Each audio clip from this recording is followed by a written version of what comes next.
জুলাই মাসের এক সকালে গ্রামের পুকুর পাড়ে ভিজে থাকা কচুরিপানার পাশে দাঁড়িয়ে আমি হাঁপিয়ে উঠেছিলাম। মা বলেছিলেন, আজকেই শেখো, অনেকদিন তো হলো ভয় করতে করতে। পুকুরটার জল তখন ঘোলা হলো, গভীর শান্তিতে ডুবেছিল। বড় ভাইয়া আগেই নেমে পড়েছে, তার মুখে আত্মবিশ্বাসের হাসি, যেন পুরো পুকুরটাই তার বন্ধু। আমি ধীরে ধীরে জলের ধারে পা বাড়ালাম।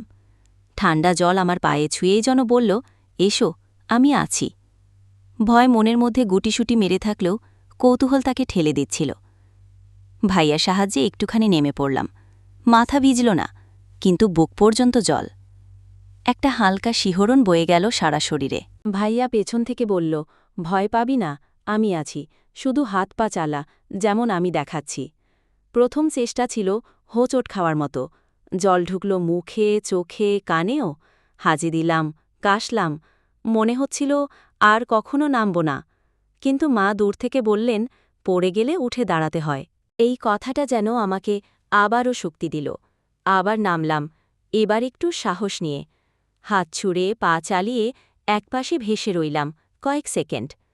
সেদিন পুরো সাঁতার শেখা হয়নি, কিন্তু ভয়কে জয় করেছিলাম। বুঝেছিলাম পুকুরটা শুধু জল নয়, ওটা একরকম সাহসের জায়গা, নিজের সঙ্গে লড়াইয়ের মাঠ। আর সেদিন থেকেই শুরু হলো আমার জলভয় কাটানোর আসল যাত্রা।